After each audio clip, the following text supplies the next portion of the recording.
We were the first unit to deploy into Helmand province, completely ran by the Taliban. Went straight out to a place called Sangin, which was one of the most violent and lawless places in the world at that time. We were on a mission to flush out the Taliban from a compound, so we were very much close and with the enemy. We were taking the fight to the enemy. I always say it was the best and the worst experience of my life because of the experiences that we had there. This young lad was killed in an ambush. He was killed by the Taliban, and it was my job to pack away everything that he'd left behind. And it was bloody hard because you're touching his things, you know, magazines, old t-shirts he used to wear. You're folding away his socks knowing that the next person that's going to touch those socks is going to be his mother. The military, they train you for going to war, but no one prepares you for that, for packing away someone's life into a bag. Did you ever get to a point where you thought that you weren't going to make it back home? Yes, so I convinced myself that I was going to be killed on that roof. I wasn't going to leave that place. And as we were leaving in the Chinook, a load of alarms kept going off, and very rapidly we started taking a descent towards the ground, and it's pitch black, you don't know what's going on, and it just sort of reaffirmed to me. I thought, yes, I am meant to die here. So there's a friendly rivalry between the Royal Marines and the Paras because they're both the elite units outside of SF, Special Forces. Milling, there's an event called Milling that's quite unique to the Paras, well, it is unique to the Paras, and it's a 1 minute fight with someone in your platoon, essentially. That's what they do on the SS, Who Dares Wins. Yeah. It's to demonstrate controlled aggression. So you have to be aggressive. You have to be aggressive because of the nature of the job. What happened over the 6 months there changed my life forever. Some of the stories that I'll go into, they may evoke strong emotions, but I suppose it's important to say that they're not designed to shock, and it's not a glorification of war. They're just my unfiltered, honest reflections on some of the trauma that I've experienced that shaped me in ways that I'm still trying to understand.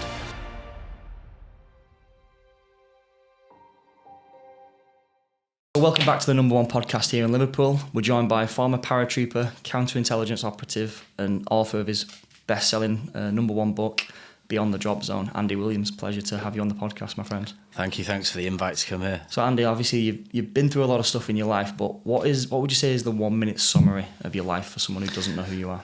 1 minute summary. So some of the stories that I'll go into, they may evoke strong emotions, but I suppose it's important to say that they're not designed to shock, and it's not a glorification of war. They're just my unfiltered, honest reflections on some of the trauma that I've experienced that shaped me in ways that I'm still trying to understand.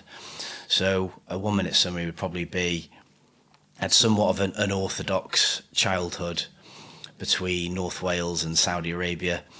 Joined the military at a young age at 16, fortunate enough to serve with the Parachute Regiment, transitioned into domestic counterintelligence, and then it was only in the after I left the military that I started to really struggle with some of the psychological toll of war and what some of the things that I participated in and witnessed at a young age.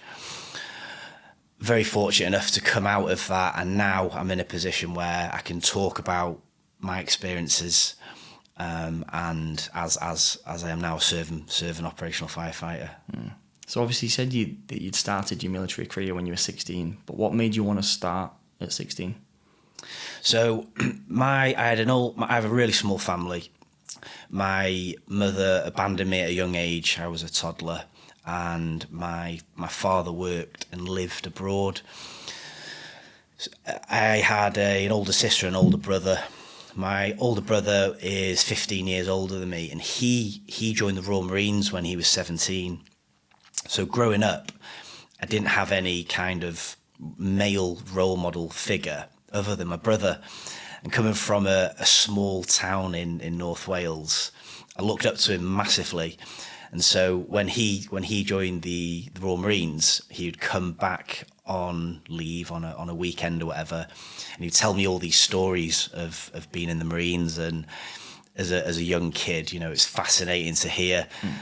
And so at a really young age, I knew I wanted to be in the military.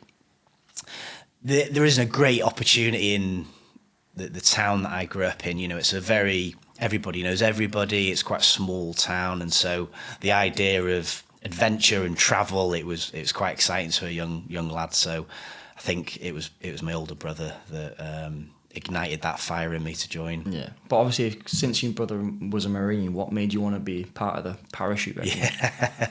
So there's a friendly rivalry between the Royal Marines and the Paras, because they're both the elite units outside of SF, Special Forces.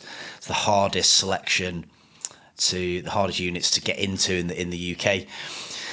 When I was 13, joined the Army Cadets, and up until that point, I always wanted to join the Royal Marines to be the same as my brother. But then I got to that age where I kind of wanted to follow my own path, and the more time I spent in the cadets, I learned more about all the different units within the military, and there was just something about the Maroon Beret, throwing yourself out of an aircraft, being completely self-reliant, shock troops, if you like. And I just thought, that's what I want to do. I don't want to sort of be viewed as copying my brother, if you like. Yeah. Although I had a huge amount of respect for him, I wanted to carve my own path. Yeah, no, I understand that. So obviously it's pretty self-explanatory, like what the parachute regiment is, but for those people that don't know, like, what is the parachute regiment and what do they do? So the parachute regiment, like all military units, has evolved now with modern warfare, but it prides itself on fitness, aggression, and professionalism.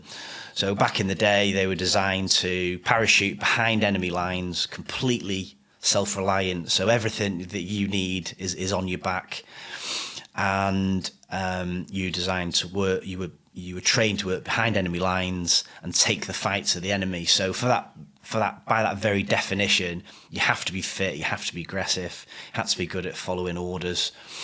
And since its formation during the Second World War, it's been in every major conflict involving the UK since the Second World War, and continues to be today in recent conflicts of Iraq, Afghanistan.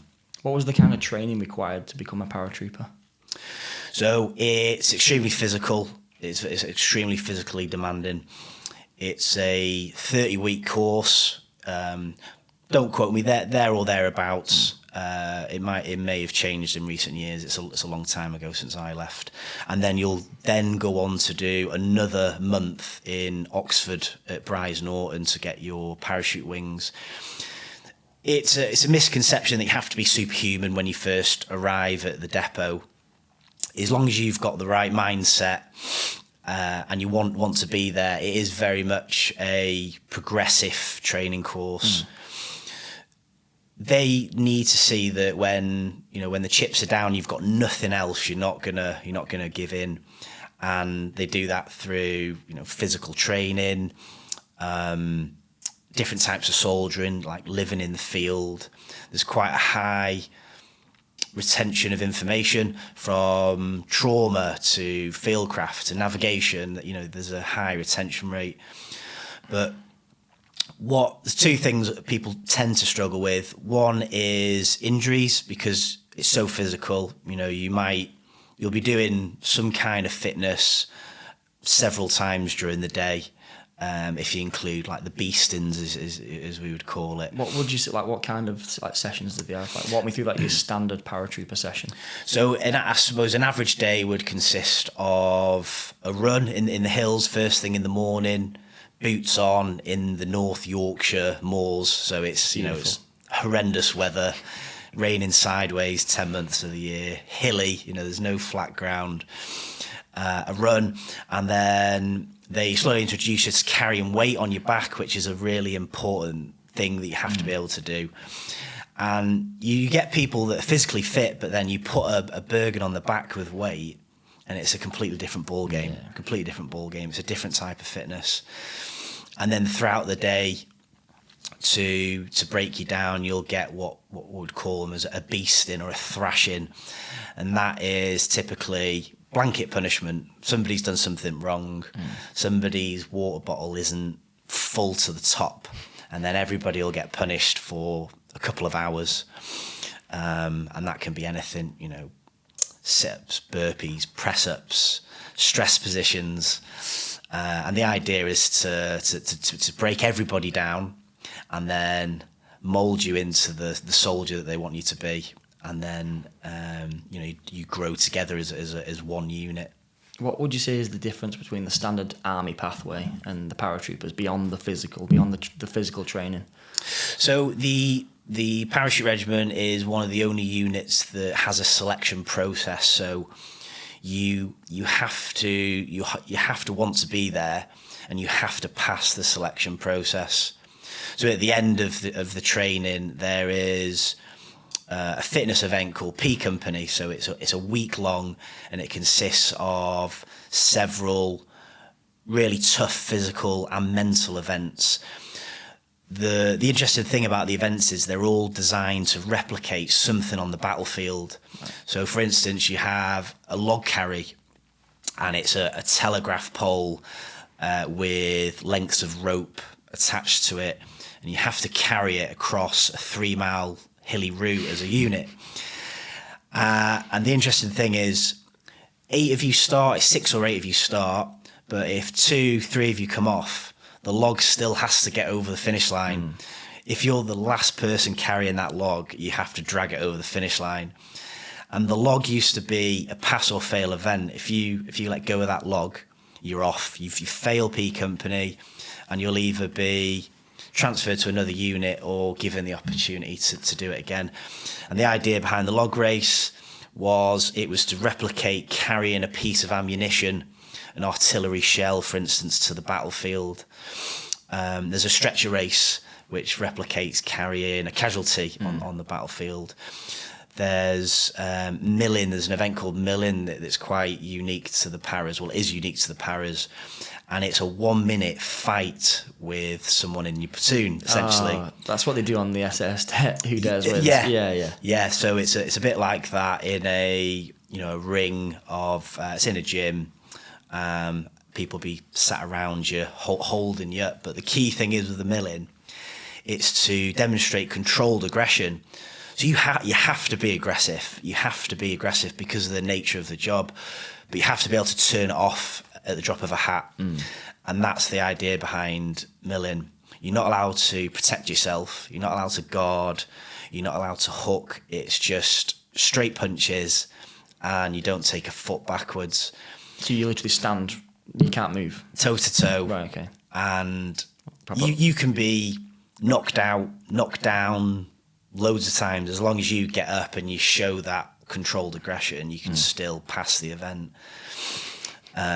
Which is great. And so at the time, I was 16 at the time, you may think like, what is the point in this? But there is a point to it, so it's really important. And then you have the soldier inside. So after you've done P Company at the very end of your training, you then go on to a final exercise.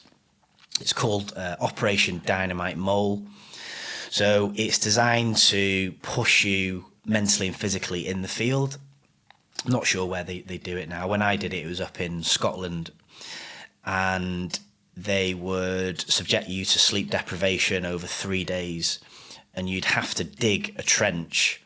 In my case, it was in January, so you're digging into frozen ground for 3 days with no sleep, and then you'll be attacked by an enemy force. You have to withdraw, which is normally a 2 or 3 mile run with all of your kit, and then you regroup, assault the trenches back, and take it back from the from the enemy. So, I personally found that more challenging than P Company, because if you can stay injury free and you're fit at that point you should be fit enough to pass P company. It's all in your mind. No matter how fit you are, you'll get to a point where you want to give up, no matter how fit you are, because so many different types of fitness. The stretcher race, for instance, is different to a 10-mile weighted carry. The steeplechase, which is an obstacle course essentially, over a trail run with water and that sort of thing, is different to milling. It's different types of fitness. So you'll reach your physical capacity at some point. It's whether you have it mentally. And then the soldiering is different. The final exercise is different, because when someone is cold and they're tired and they're wet and they're hungry,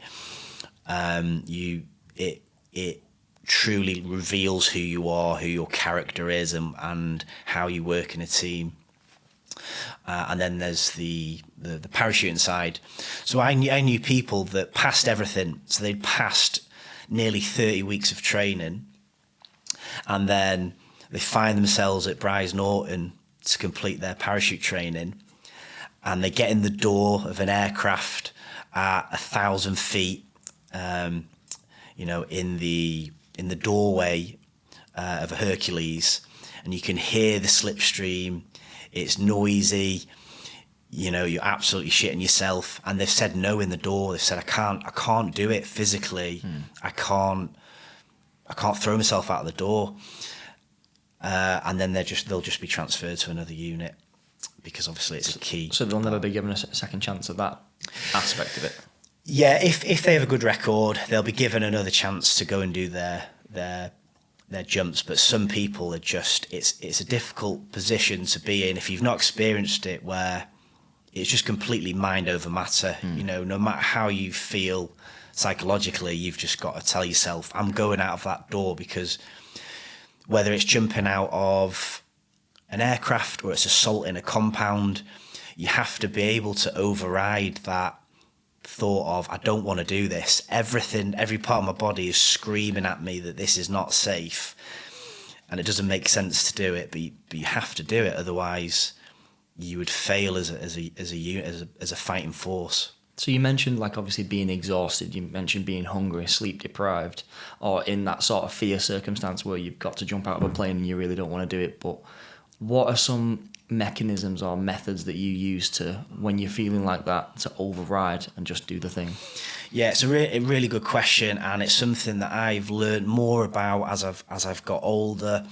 Some of the jobs and the experiences I had after the military, specifically around covert stuff, undercover work, you have to be able to regulate your body. So one of the practices that I always talk about is box breathing. So if you can control on an absolute insular level, you have to be able to regulate your body if you're nervous or you're frightened. A very well-known tactic is box breathing, where you'll breathe in for 4 seconds, hold it for 4 seconds, out for 4, wait 4, and then you do it again. And it's quite powerful.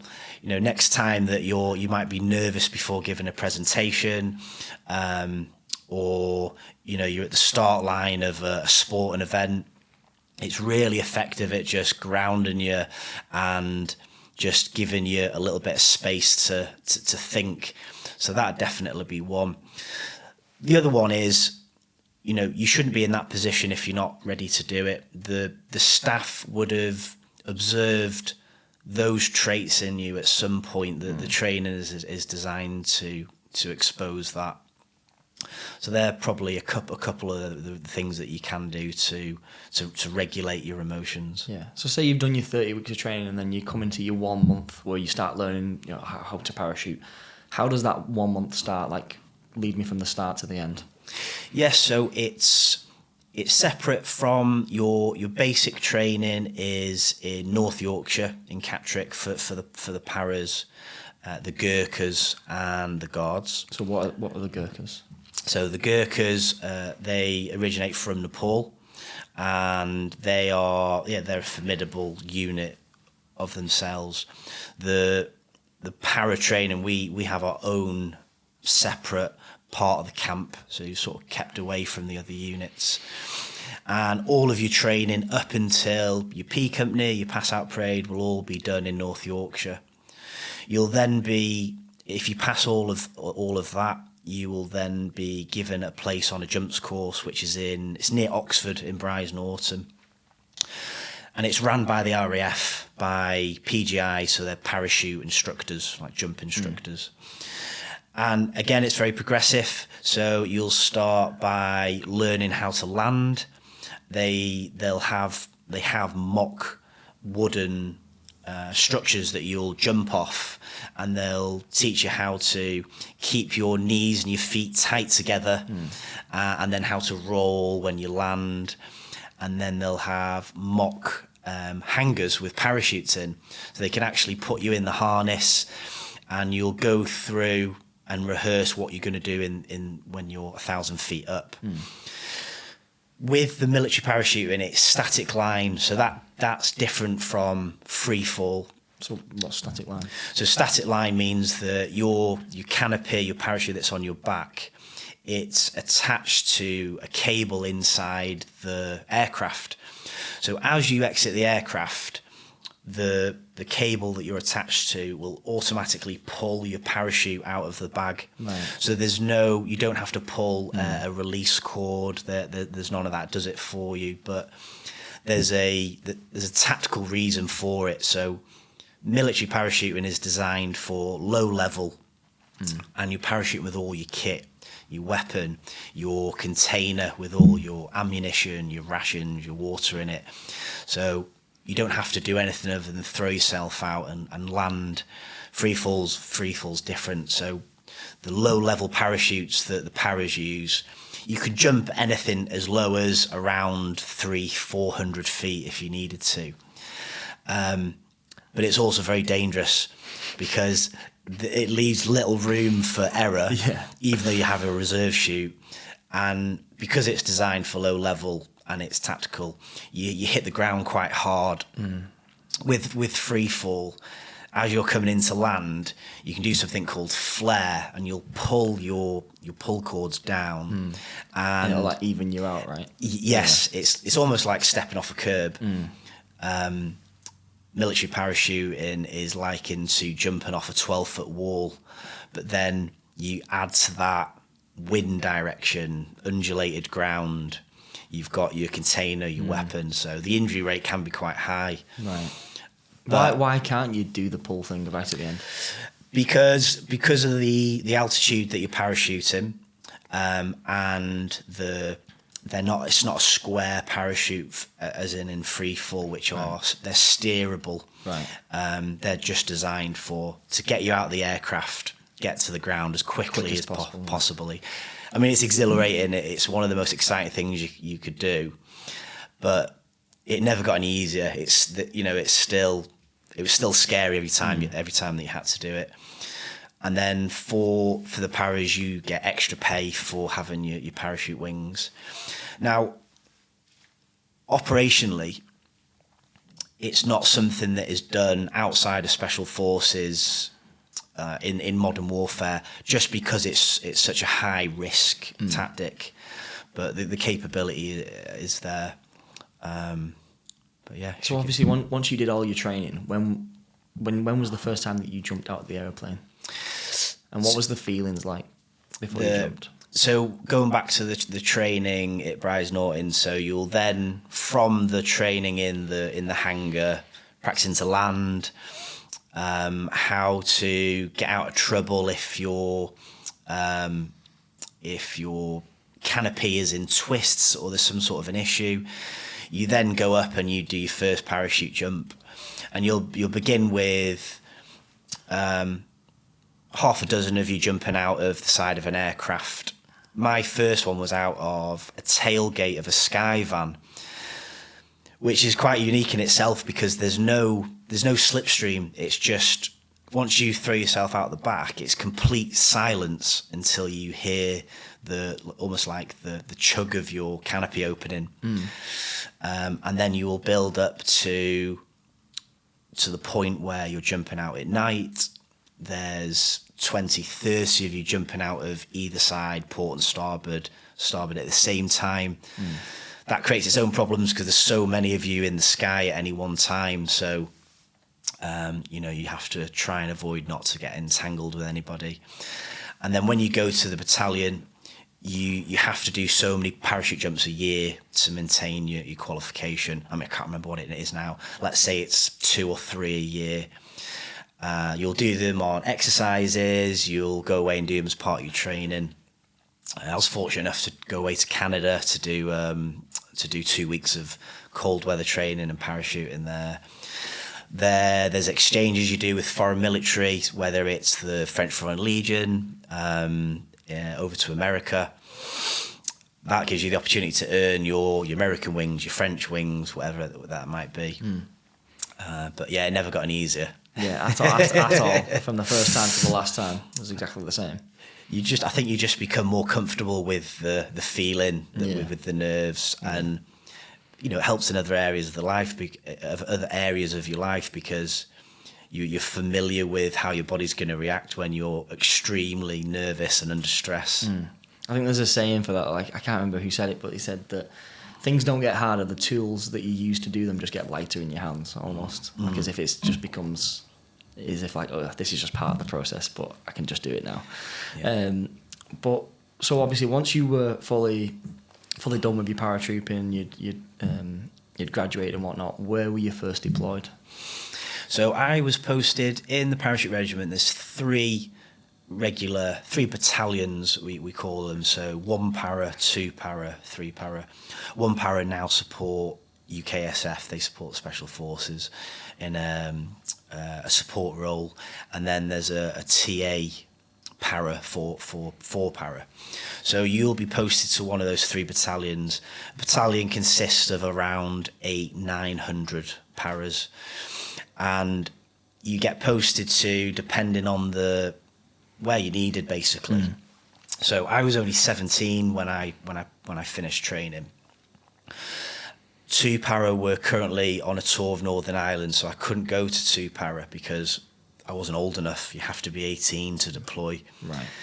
So I went to 3 para in Colchester, and this was at the time of the second Gulf. So the planes went into the Twin Towers on 9/11. I joined the army about a year later, and then when I got to battalion in the beginning of 2002, 2003, 3 para were gearing up to go to Iraq for the invasion, but I was only 17. So I had a period in battalion where I had to wait until I was 18. You're held behind.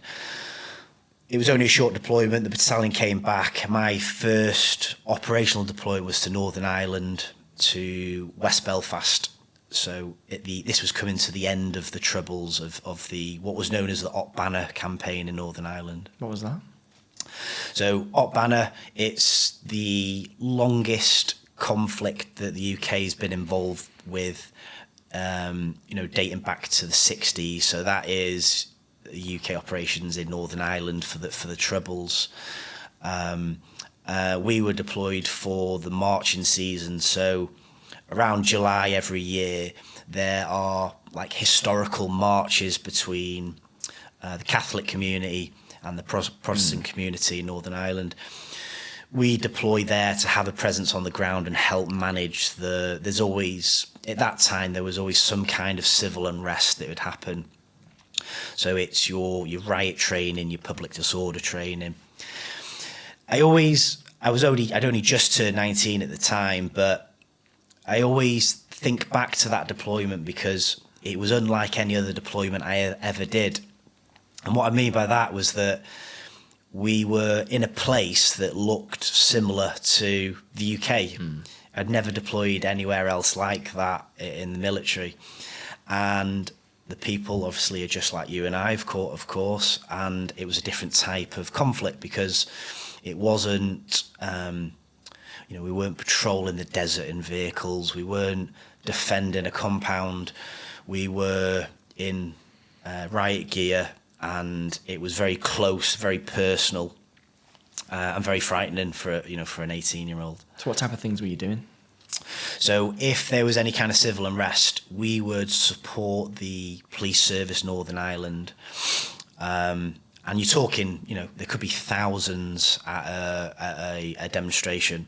And then as soon as that becomes violent, we would then be in a position to either try and disperse the crowd.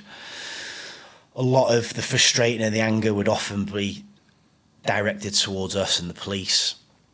As well as that, we would be patrolling the more hotbed areas of where the clashes between the loyalist Protestant Northern Ireland community and the more hardcore Republican Catholic community. It was at the end of the campaign, when I went, it was coming to a close, but it was still frightening enough at the age of 18 to, be involved in a public disorder type incident where it's thousands of people. They're trying to snatch people out of the crowd, steal weapons, and there was never any doubt in our mind that if someone in the crowd was able to snatch one of you, it wasn't going to end very well. So yeah, that was my first deployment. What were some of the worst things that you saw in Ireland? Ireland. So at that time, it calmed down a lot. So we were deployed to West Belfast.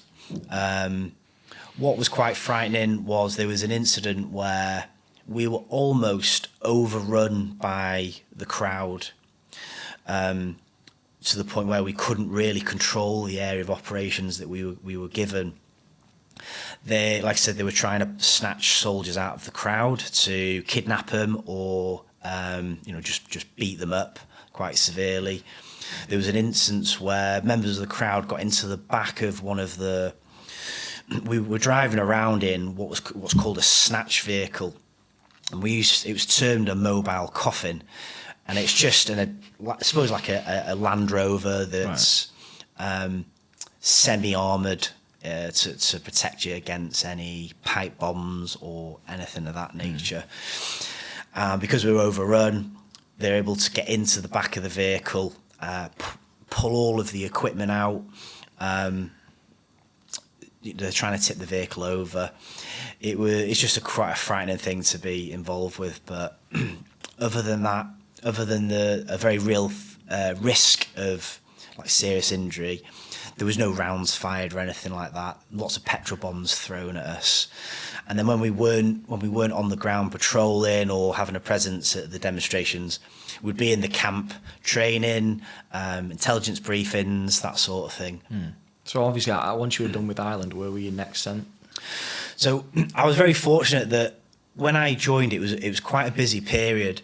There was a generation before me that for 20 years they might have gone to Northern Ireland every year. Maybe just 1 year on, 1 year off, or every year there. 9/11 happened and that changed everything. So I was fortunate enough to deploy almost immediately to Iraq, down to South Iraq. So this was after the fall of Saddam Hussein. And what happened was it created a power vacuum of secular violence.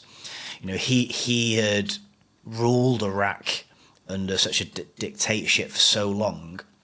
There were so many different fractions that wanted power, from the predominantly Shia Muslims in the south of the country to Sunni in the north. There were lots of different types of insurgents groups. So where I was in the south, it was a lot quieter than in the north at this time. Fallujah and Ramadi was a very dangerous place to be. And we deployed there the following summer. At this point, I'd already, so in the paras you'll have your soldiers, if you like, your what you'd think of as a soldier, and then you have your specialist units. So you could be a sniper, you could be a signaller or a medic, And every year they'll open up, if they've got vacancies, they'll open up to the battalion, and you can apply to, whatever it is that you want to do. I had a friend in support company. So support company consisted of the mortar platoon, the anti-tanks platoon, so they would operate anti-tank missiles, weapons, and then the heavy machine guns platoon. And there was something about going to the heavy machine guns platoon that appealed to me. We used Browning .50 caliber heavy machine guns and a GPMG in a sustained fire roll, so it would be on a tripod, and we were designed to lay down suppressing fire against an enemy. It was a pretty good platoon to be in. So I applied for the Carder. The Carder is between 6 and 8 weeks. You'll learn everything about the heavy machine gun, how it's used tactically, how we carry it. There's exercises where you'll support the battalion. And then at the end of that, they will pick the ones that they want to be in the platoon. So just before the Northern Ireland deployment, just after the Northern Ireland deployment, I went to the machine guns platoon. So when we went to Iraq, I was in a completely different role. We were very much completely independent of the rifle company. So we would patrol the desert completely self-sufficient in a stripped-down Land Rover, essentially, with a turret on the top, with like a rotating turret with a heavy machine gun on there, and then another machine gun in the passenger position on a rotating arm. And then we were responsible for atmospherics. So we would drive all over the desert. We would recce minefields. We would recce atmospherics at different areas of the south. We were liaising with the Iraqi police. We worked quite a lot with the Americans. And that was pretty much our role for the 5-6 months that we were there. What was the first realistic danger that you were in when obviously you encountered an enemy? What was the first memory of that? So in Iraq, the biggest threat to us in Iraq was IEDs. There was IEDs targeting British forces, Dutch forces and Americans. Fortunately, I was never involved in any. I saw the aftermath of some of the IEDs, but Iraq was the first time that I was shot at, if you like. And it's quite a funny story, actually. So, it's not the sort of thing you think you'd say when you're shot at. But we were carrying out a patrol of the tri-border. So it's a border region that borders Iran. And on any border region, there's a local police presence. There are forts, and it can be a hotbed of violence or activity. So we were liaising with an Iraqi police force on the border, and we're in our stripped-down Land Rovers with the heavy machine guns on the top, and I'm a gunner at this point. And you do feel quite vulnerable because there's little to no protection in a Land Rover. They're designed to be agile, mobile. You can get around. They're very manoeuvrable. And whilst we were liaising with this police commander, a burst of semi-automatic fire hit the ground around us, and you'll always hear the crack first, the crack of the round, and then a thump. One of the hardest things when you are receiving fire is to identify where it's coming from, because it's, as you can imagine, it's carnage. And I really experienced that firsthand later on when I went to Afghanistan. And so we receive a burst of automatic fire, and we're desperately looking around trying to find out where the burst of fire is coming from. We all make ready our weapons, so that's the process of cocking the working parts back and putting a round or a bell in the chamber, so you're ready to fire. And then we're informed by the Iraqi commander that it's a burst of sporadic fire from across the border in Iran, and it's a regular thing that they do. They'll fire bursts of rounds across the border. How far is that away? I mean, you could see it. You could see it. We were that close to the border, probably less than a mile. Less than a mile. We were right on the border region, but we were strictly told not to return fire because of the political the fallout that would have happened from for a group of paras unleashing hell across the border in Iran.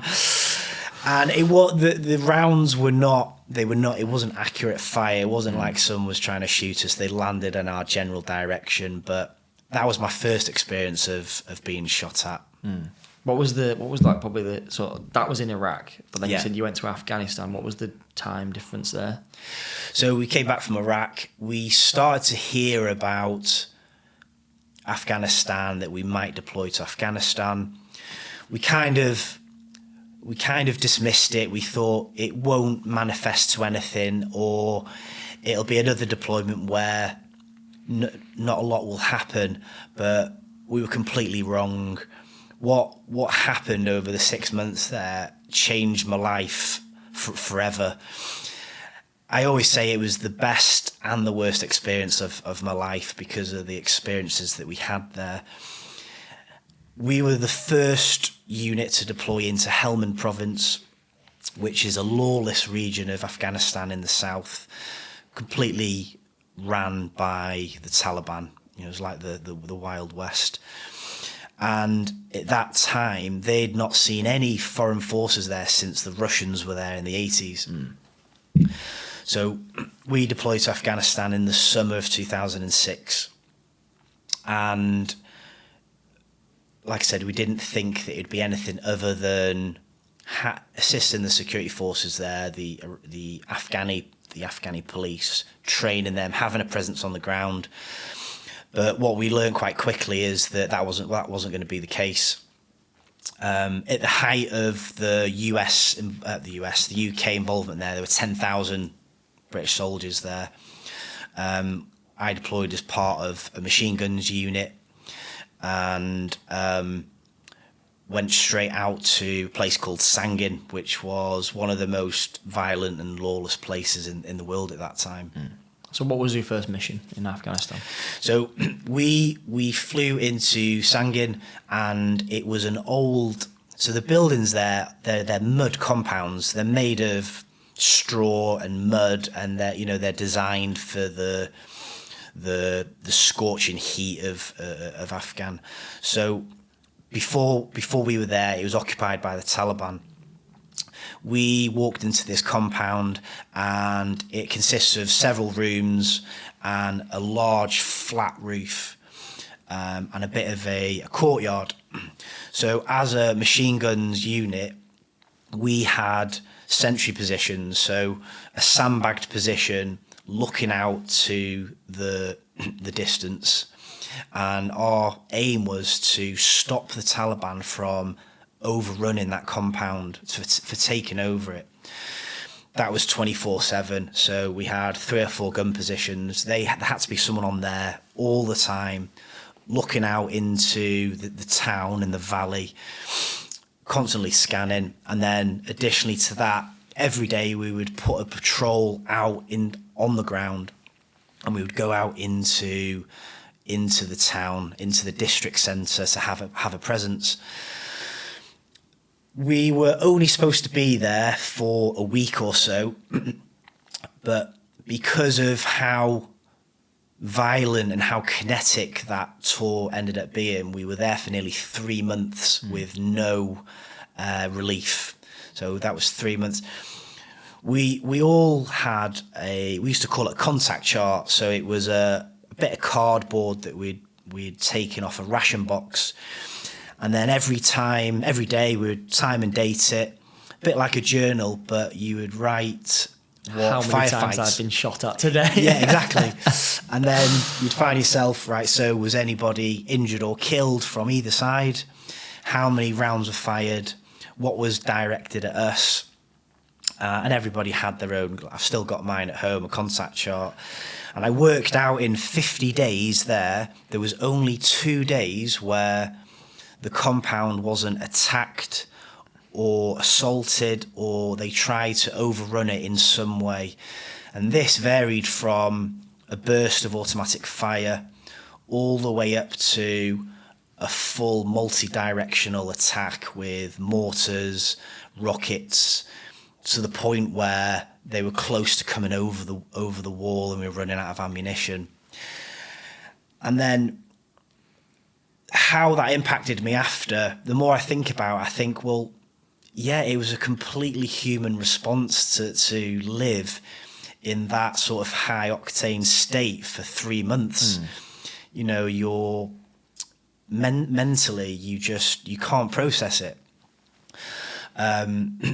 Not long after we got there, and we'd been involved in a few firefights. A good friend of mine had his finger shot off right next to me, where the Taliban were trying to assault the compound. A burst of machine gun fire hit the front of the compound, and we were in a window position looking out into what we called the bazaar, which is the district centre. Both him and I looking out the window, and we're trying to identify firing points, and we can only see flashes of a barrel because it's early evening, it's low light, and it's so difficult at 500 metres upwards to see the firing positions. You just see the flashes of the barrels. So we're giving each other a target indication where to direct our fire. And, you know, there's several guns firing, there's mortars firing, we've requested air support, the heavy machine guns are firing. The burst of fire hits the front of the window. A few of the rounds come through the window that we're looking out of. They pass the front of my face. One of the rounds takes my friend's finger off. And I didn't realise it at the time. It's quite a funny story, because I look to the left of me and I can just see him shaking his hand. And I assumed that he'd burned his finger on the barrel of the weapon, because at this point we'd been firing for well over an hour, and the metal barrels are glowing. So I assumed he's burnt his finger. It was only when I looked closer I could see that his finger was missing. So I put a pressure bandage on it, asked him to elevate. I told him, don't look at your finger, you're going to be fine. As soon as he saw his finger, he then went into shock. And because it was, I gave him some morphine, because it was so dangerous at that time, we couldn't get an aircraft a helicopter in to evacuate him. Yeah.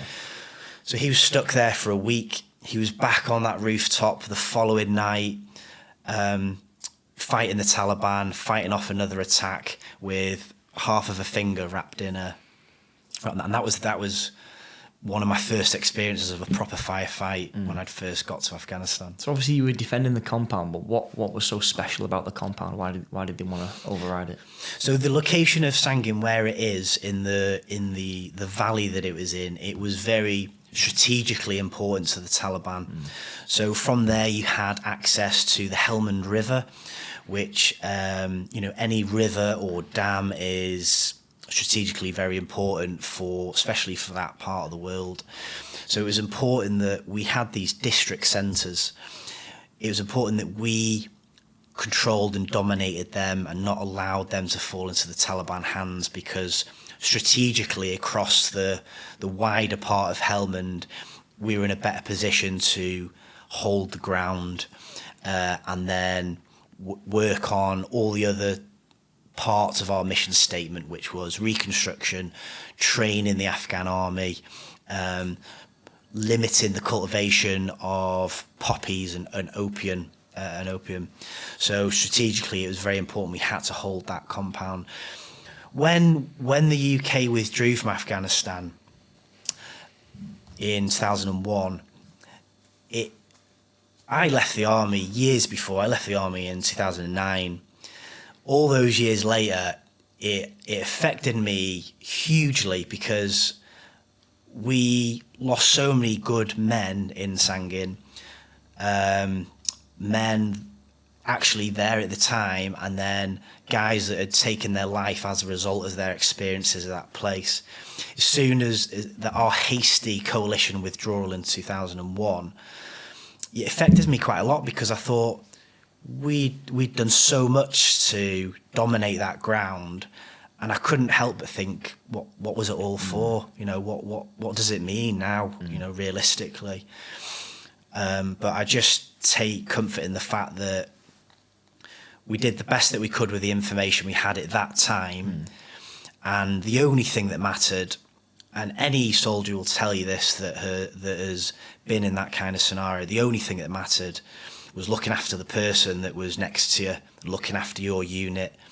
I was 20 at the time. My knowledge of the geopolitical wider situation in Afghanistan was non-existent. You know, really, I was just doing what I was told to do. I was given our orders, and that was the end of it. I didn't think about the wider conflict. It was about, what have I got to do in this moment to make sure he's okay, I'm okay, we're going to go home and nobody's going to get hurt. And that was really as far as it went. See, that's like obviously the concentration of any soldier, like, is to obviously to protect the person next to you. But obviously there comes a time when that's not possible, and then you do lose people. But what is that process like of losing fellow soldiers around you? It is, at a young age, I mean, as a firefighter now, there are some soldiers that have recently left the military and then they join the emergency services. And one thing that I'm always struck by is how young they are. But they're no younger than I was. They're in their early 20s. They might have done 4 or 5 years, and they're in their early 20s.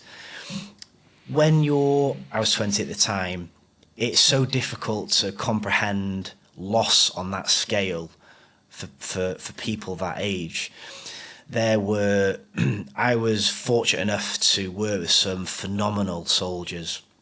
I was involved in a firefight where a guy that I knew won a Victoria Cross, which is the highest accolade of bravery in the British Army, Corporal Brian Budd. When I think back to that time now, you think of them as grown men. Well, we are grown men, but they're still young. You know, you go back in history, some of the most accomplished commanders, they're people in their mid to late 20s, you know, they might be 30, which is no age at all, but to have the weight of those soldiers on you at that age, and the responsibility you had of, you're going to go into that area.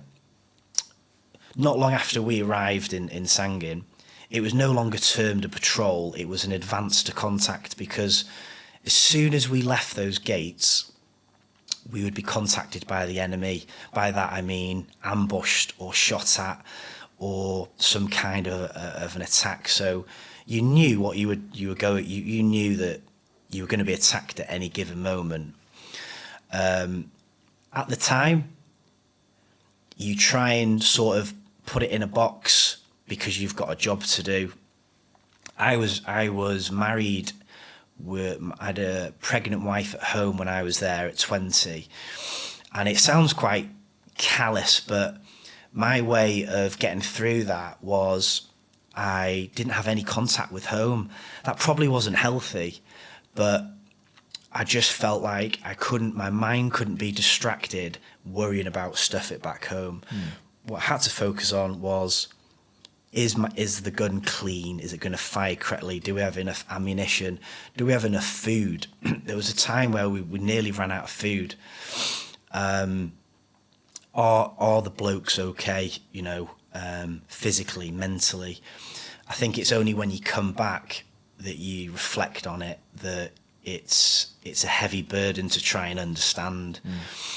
And then, you know, unfortunately, there is, you know, one is too many, but I know too many friends that, as a result of those experiences and then maybe trying to transition to civilian life, they've ended up taking their life, you know, as a result of that. So, yeah, it's incredibly sad, but I'm glad to see that platforms like this and the narrative around like mental health and awareness, it is changing. There's so much more that needs to be done, but it's changing. 100%. We will come on to the mental health thing soon, but I just want to like go back to, what was the story that shocked you the most? What story, when you think about what you were doing there, the missions, etc., what story is the first one that stands out the most? So what I found for me was, not just in that deployment, but other deployments I had as a civilian, what affected me the most was the impact on civilian life, on kids and innocent civilians, because, you know, the biggest casualty in any war is the civilian population. It's unavoidable, and that might be anything from they are affected by an airstrike, or their house is ruined, or their business is ruined, but the civilian toll was hard to digest.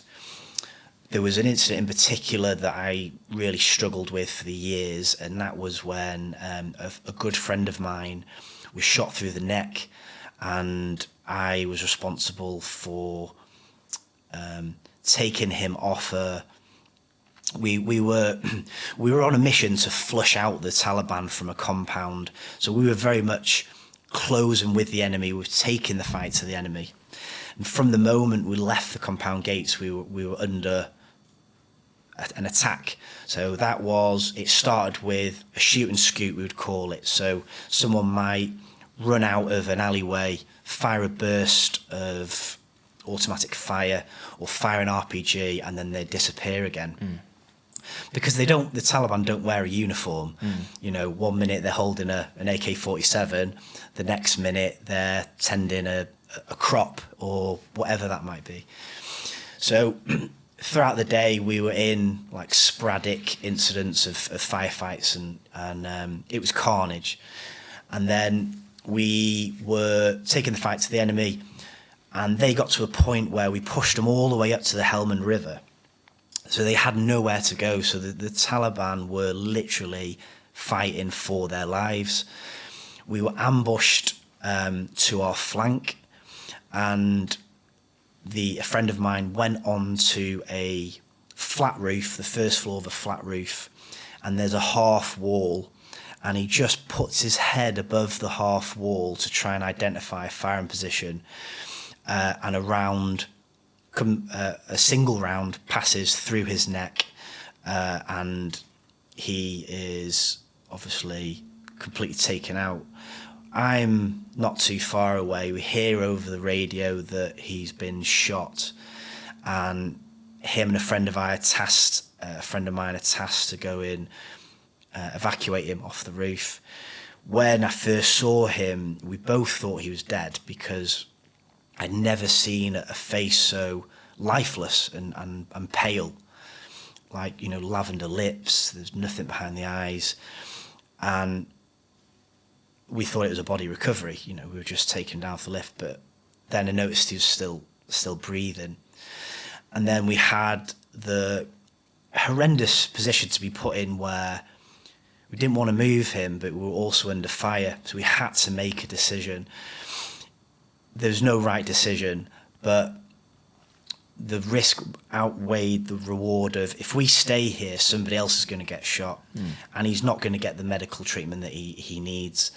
So we had to take him off this flat mud roof, take him back to an area of relative safety, take all his equipment off him, and then I remember looking in his eyes and saying, "You're going to be okay." And then I had to leave to go back onto the flat roof to lay down suppressing fire, so to keep the enemy's head down, so that we could get a quad bike in to strap him to and get him off the battlefield. On the way in to get him, the quad bike was hit by an RPG. My God. By an absolute miracle, the warhead didn't detonate, so it hit it hit this quad bike. The driver of the quad bike and the quad bike rolled in a mud ditch, but the warhead didn't detonate, so he got back on the bike, got to where he was lying, and then I didn't see him for a couple of years. We carried on with the mission. I was so depleted emotionally, physically, I had nothing left. I was saturated in blood, and that was one of the things that triggered me years later, because we were only supposed to be there for a week. I didn't have a change of clothes, and it sounds strange to think about it now, but I couldn't get the stained blood from my clothes, and I had blood underneath my fingernails. And it's so peculiar, the things that would trigger you. But years later, the sight of blood in my fingernails, it would take me right back to that moment. That's interesting. So I assumed that he had been killed. We later found out that he survived, but he is unfortunately paralysed from the neck down. So we saved his life, and it wasn't an ideal outcome, but it was the worst decision that we could do on that day. Yeah. It could have been a lot worse. So that was one of probably the most challenging events that I had to deal with whilst in the military. Did you ever get to a point where you thought that you weren't going to make it back home? Yes, so I convinced myself. I mean, my train of thought then is completely different. You've had months of fighting. You don't think like you would now, sat here having years of reflection. Because we kept getting told, next week there's going to be someone to come in and relieve you.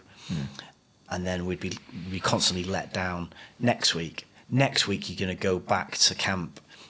And then nearly 3 months later, we were still waiting to be relieved. All of us, we're completely depleted. We've got nothing left. So I convinced myself that I was going to be killed on that roof. I wasn't going to leave that place. And when we were eventually evacuated from there by helicopter, we used to call it ICOM chatter. So the Taliban had access to a radio, and they could tap into the frequency that we were using. So we would have a interpreter, and he would listen to the airwaves, the frequency that the Taliban would use. And leading up to our extrication, if you like, out of that place, they kept saying, we've got access to a surface-to-air missile, a SAM, and our aim is to take a helicopter out of the sky. So we had intelligence that they had access to this weapon, or they had this weapon, and that was what they intended to use it for. We left in the middle of the night quite hastily in a helicopter. From the moment we were told we were going to be leaving to actually leaving was probably about an hour. And as we were leaving, I remember in the Chinook, a load of alarms kept going off, and very rapidly we started taking a descent towards the ground, and it's pitch black. You don't know what's going on, and it just sort of reaffirmed to me. I thought, yes, I am meant to die here, and we're about to be hit by this missile. You don't know what's going on because it's so noisy and chaotic and all the rest of it. We actually we made an emergency landing to pick up another soldier at another district centre that had been shot and was a priority 1 casualty. So we made a quick descent to collect that person, and then we carried on back to camp. So I was convinced, and then years later, I started to have some medical problems, and I convinced myself in my own warped mind at that time that a bit like Final Destination, I should have died there, and I haven't, so I'm going to die in another kind of horrific, slow, painful death. And I genuinely believed it, back then. But no, I don't want to I'm not a victim or anything like that by any means of the imagination. I'm so lucky that I was lucky enough to do a job that's the dream as a paratrooper. That's all you want to do. You know, it's like being a Premiership footballer and never getting to actually play on the pitch. You know, you do all this training. That's your goal, to actually put it into practice. So that's why I always say it was the best experience of my life. Yeah. I'll never ever have that same adrenaline rush, but because of the trauma and the loss we're exposed to, is also the worst. Would it be fair to say that you were almost at peace with dying? Yeah, absolutely. I come to terms with that. That's how I was. You know, that's how I was going to end. Like all soldiers do before you deploy, I'd already written a last letter to give to my wife at the time, which is quite a strange thing to do at 20 years old. You know, where do you even start that? You know, what is it that you want to say? So yeah, I was okay with it, and then the way that I viewed it after I got back was any other extra time I get would be a bonus. And again, this was a long time ago, so I've had a lot of chance to like reflect on that. I've done a lot of self-discovery and learning to be the person that I am now. Yeah. So obviously, once you transitioned out of the army into civilian life, what was the transition period like? So I'm luckier than a lot of people, because I had a resettlement program. I was able to choose a course that I wanted to do. The army part funded it. But when I got back, I really struggled, and I didn't know it at the time. I knew I didn't feel right, but I didn't know what it was. I was consumed with thoughts of Afghanistan all the time. And so I didn't want to be awake, because I couldn't stop this chatter in my mind. A friend of mine, likened it to like a beehive in your mind. It's just constant. But I also didn't want to sleep, because whenever I closed my eyes, I'd be assaulted by intrusive thoughts, horrendous nightmares. I'd wake up in the middle of the night, in the dark, in bed with my wife, and I'd be searching for a rifle and a helmet that wasn't there. And it'd take me a few seconds to realise that I'm back at home, because physiologically, mentally, you can't just turn that off. So I really struggled, and then what I started to do was drink a lot, because I found that if I was drunk enough, I would pass out. And I was so hyper vigilant, you know, I was so sensitive to any noise, any bang. I was very withdrawn. And then I had an overriding feeling of feeling numb. So when I say numb, I mean, emotionally, I didn't feel anything. So I didn't feel sad. I didn't feel anger. I just felt dead inside. And so the next part is a little bit shocking, but at that time it made sense to me.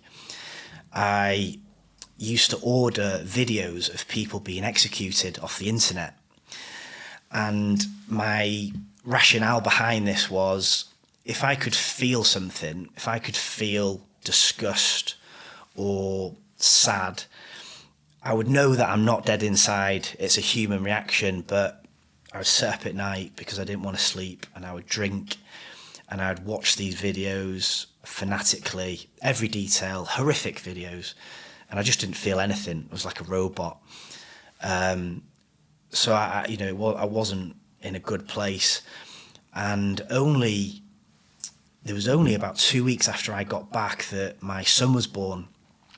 So I had all these feelings of being a father, that being a new father. I couldn't stop thinking about my experiences. And then the other thing that happened was I had a whole host of medical problems. So I was diagnosed with skin cancer. I didn't know how bad it was. It was the most aggressive form of skin cancer. A lot of that was put to a lot of my childhood was spent in Saudi Arabia in the sun. So I was diagnosed with skin cancer, and then I started pissing blood. And I assumed that the cancer had spread and this was me. I was supposed to die over there and I didn't, so this is how I'm going to die. And I convinced myself that. And all these other things that were going on. So, I wasn't well, and it all came to a head one night with a failed suicide attempt. And we had some friends round we were in the kitchen and we were drinking and, having a good time to a point, sort of laughing and joking. And me and my stepsister, we're play fighting with each other in the kitchen, and we're laughing and we're joking. And I put up like a boxer's pose, and she's like jabbing me and I'm parrying it away, and I know it's all fun and games. And then by accident, she connects with a punch, and it hits me in the corner of my eye. And it was the first thing that I'd felt in months, and it was pain. And it was the first thing I felt, and it was that feeling it kind of flipped a switch. So I felt the pain, and then all of a sudden there was this huge, I was flooded with emotions all of a sudden out of the blue, and I start crying, and I clench my hands into fists, and I'm punching myself. I'm just absolutely like leathering myself, and I'm crying, and my nose is bleeding. It's horrific. And then my brother-in-law, they all see what's happening. They're all like screaming at me, and my brother-in-law jumps up and he puts his arms around me like a bear hug to stop me from hitting myself. And I fall against the kitchen counter, and I look, and all I see is the handle of a kitchen knife. So in that rage, I pull the kitchen knife out of the knife block, and I just start cutting my wrists in front of everybody. It's horrific. It was like something from a horror scene. And I'm crying, and I'm just like sobbing, saying, you can't help me. You can't help me. So luckily, everything was okay. I had to go on like a suicide watch. I was still in the military at the time. So when I say I was lucky, I got the help that I needed at that time. And I was able to see a psychologist while I was still in the military. He diagnosed me with complex post-traumatic stress disorder. And a lot of that came from my childhood and a feeling of abandonment. My mother was a violent alcoholic. My sister, who was 15, raised me as one of her own. So, and then there was all the other stuff that went on. And I was lucky in that for nearly a year, I was able to get the support that I needed and turn things around for me. And that unfortunately led to me being discharged out of the military. So I was lucky in that I had a resettlement package, and I decided that I wanted to be involved in close protection. It was the only thing I knew. I joined the military when I was 16. All I knew was how to be a soldier. And I felt like that I could do it to a fairly decent level. At that time, there was a lot of instability in the Middle East, and within the paras, I knew a lot of guys that had left and they'd gone to do close protection in the Middle East, and it was good money. It was good money as well.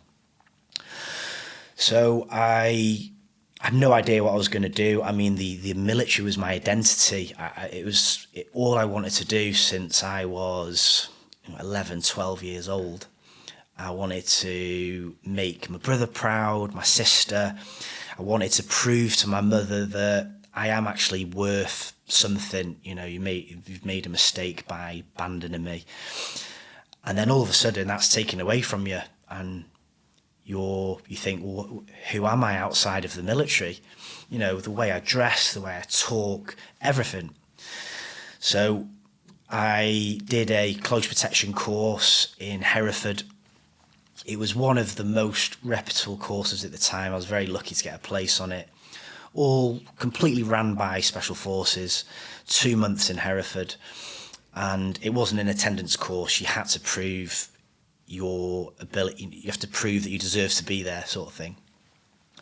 At this same time, I also made a few other applications.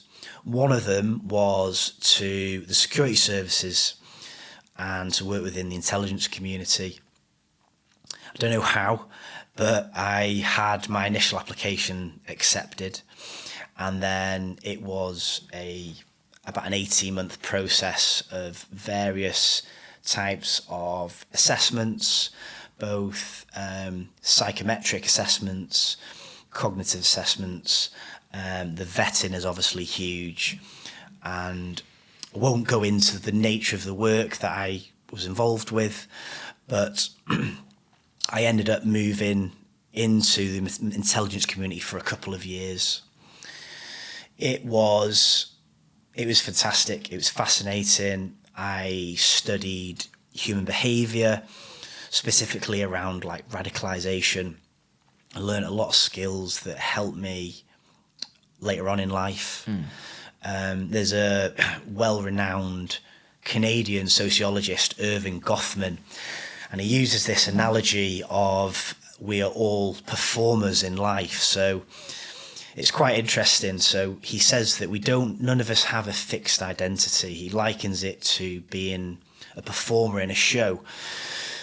So who you are, the mask that you wear on this podcast, Adam, is different to your authentic self, the story you tell yourself, you know, when you're on your own. But that's also different to who you are with a friend or a family member. And he says that our ability to adapt is crucial, and we all have different masks depending on the role that we're performing. And I applied to that role the same like relentless determination and effort that I did to get into the parachute regiment.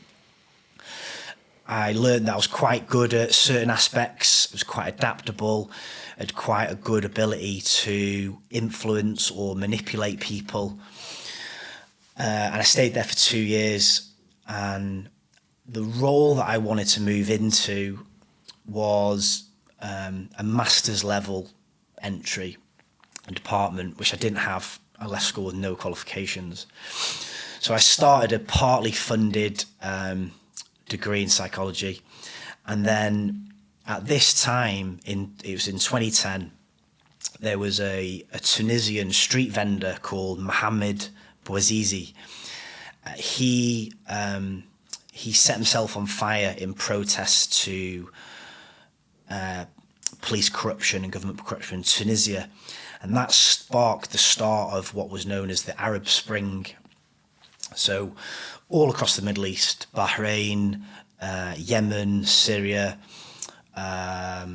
Tunisia, Egypt, there was complete like civil unrest.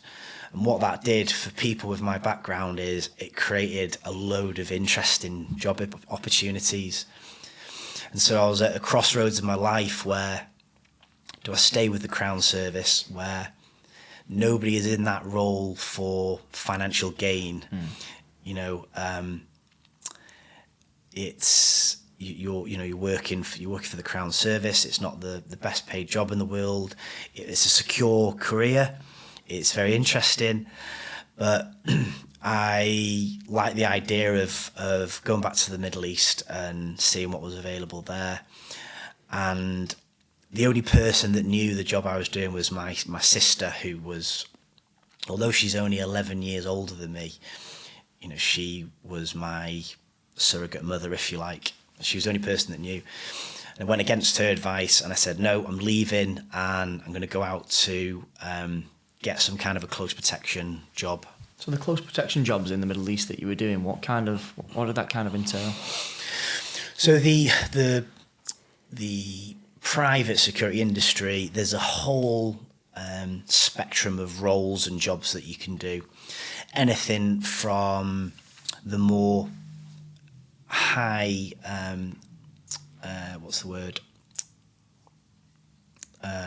high net worth individuals, so filthy rich businessmen, celebrities, the more that sort of world, all the way up to armed convoys, to media work, advisory roles.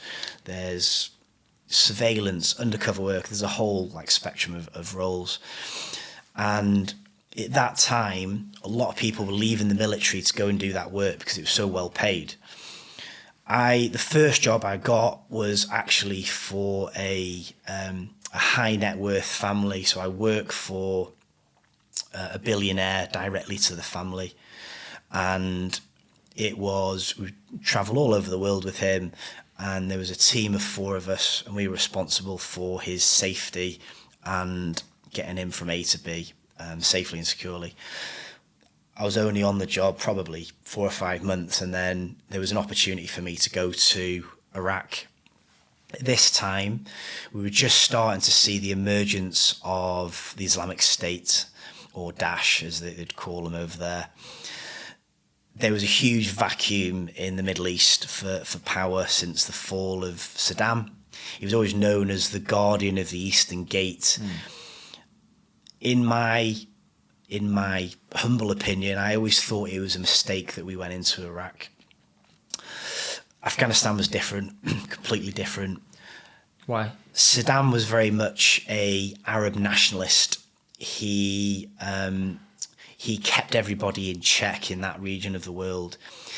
He committed some complete atrocities, no worse than Gaddafi in Libya or in Egypt or any of the other parts of the world.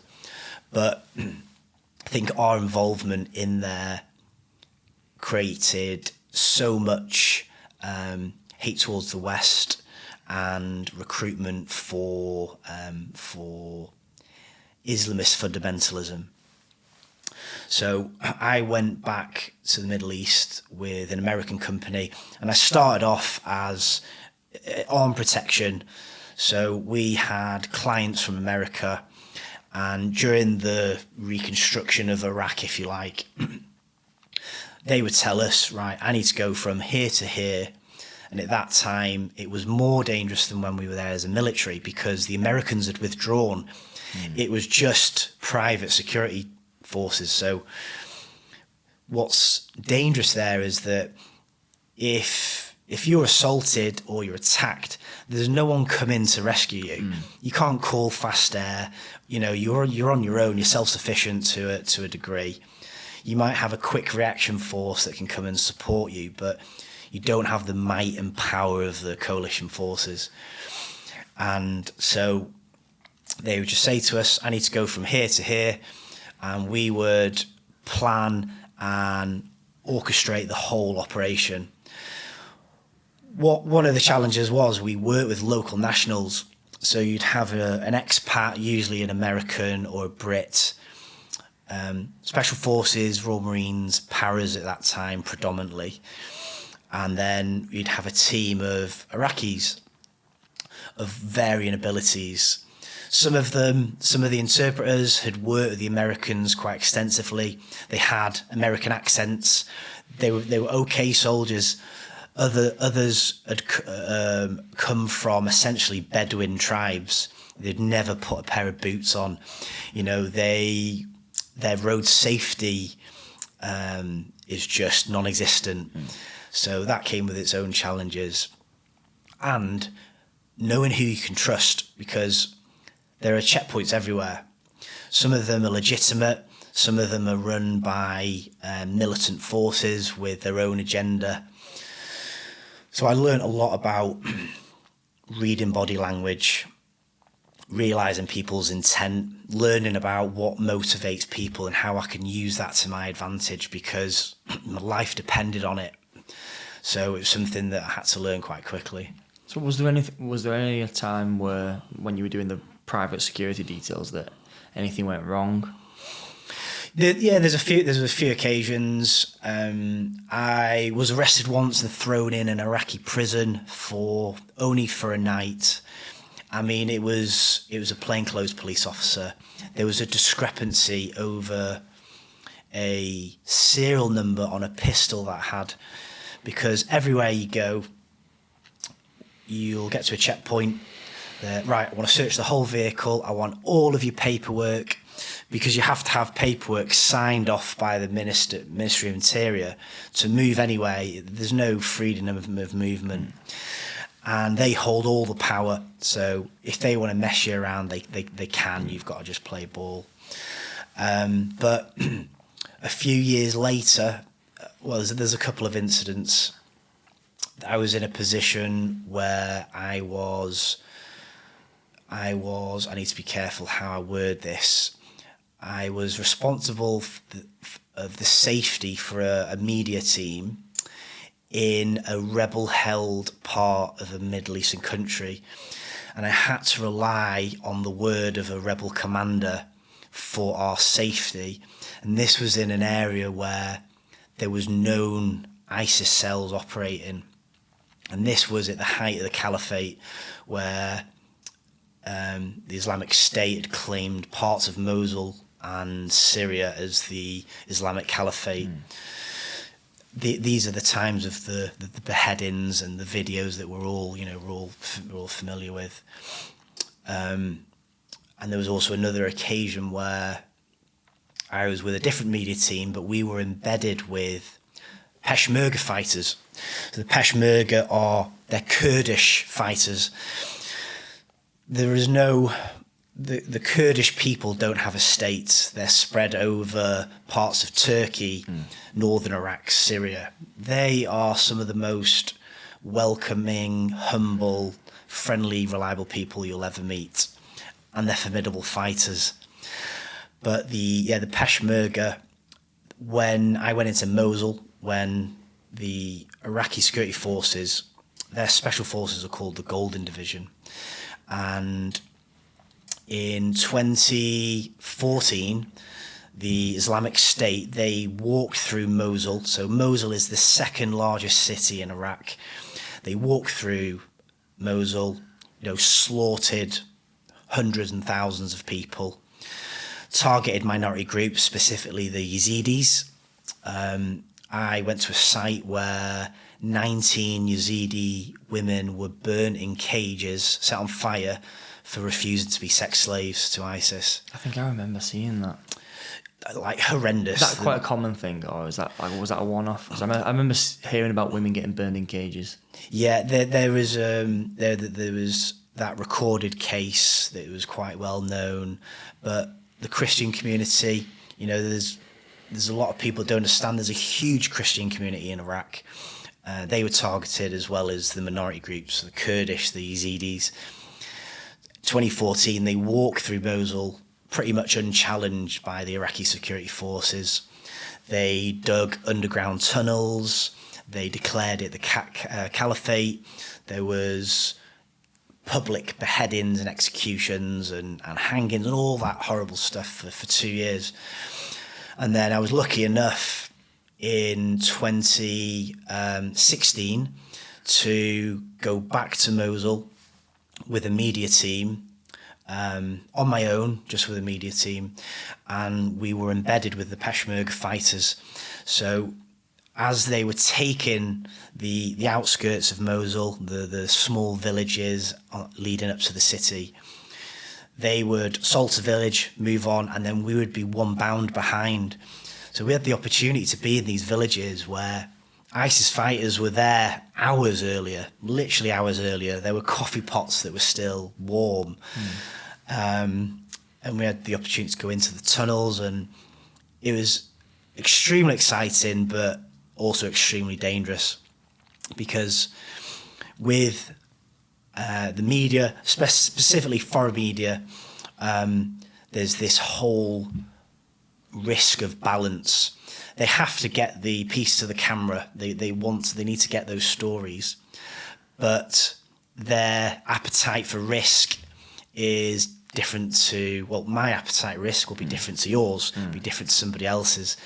So you can imagine these villages, they're not properly cleared by the soldiers, and they're not UK soldiers. It's not the same level of training. So the stragglers. There was booby traps left. We had intelligence that ISIS fighters were shaving their beards off and trying to blend in with the civilian population.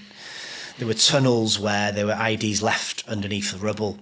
So it was a very challenging job to, I understand they have to get their piece to the camera, but we also want to go home after this. There was an occasion where we were on a burn, like a mud burn, and we were receiving incoming fire from ISIS fighters. And I'm not armed, I'm on a media pass. I'm there as an advisor to keep my team safe. I have a local fixer in a hostile environment. They're worth their weight in gold, because you rely on them for translation, you rely on them for local contacts. I know my cousin's friend's cousin is a commander, and he will get you through this checkpoint.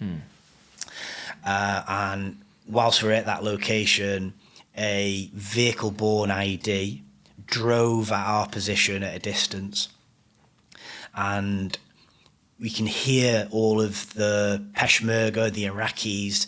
They're shouting ID, ID, Kumbala, which is the Arabic word for it.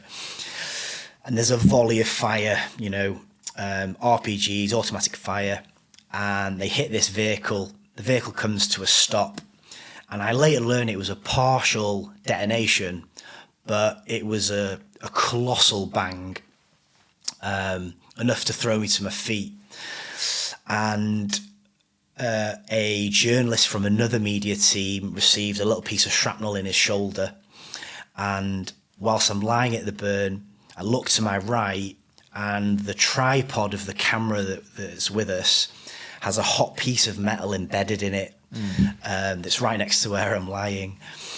So there was a few. There was a few occasions where you're like, it's still there. It's still there. But the whole time, obviously, you're running these protection details, but you're not allowed to be armed. It depends on the role. If you are there with the media, you fall under a media pass, and you can't be armed. If you're there in a different role, in a more of a protection bodyguarding role, then would be armed. And most of the time it was with whatever weapons that we could secure at the time. Like in Mosul, you could go down the market and buy an AK-47 for about $100. It's crazy. It's not hard to get anything. You go into Erbil, which is the biggest town outside of Mosul. The market there, there's just body armors, gas masks, weapons, and you can just buy them, just like you do in your Sunday groceries. Because there was an area we went to in a place called Mizruk, and ISIS had set fire to sulfur stocks there. So sulfur, once it's burning, is toxic. And the team I was with, they wanted to go in the area to try and get some footage on the way to a IDP camp. So there was nearly 3 million Iraqis displaced as a result of the occupation from ISIS. Right. And I found myself in the market buying gas masks. It's just such a bizarre thing to do for the team. So after all your journey, then you ended up obviously writing your own book, which was a #1 bestseller. So you're a #1 bestselling author of Beyond the Drop Zone. So what made you want to write the book?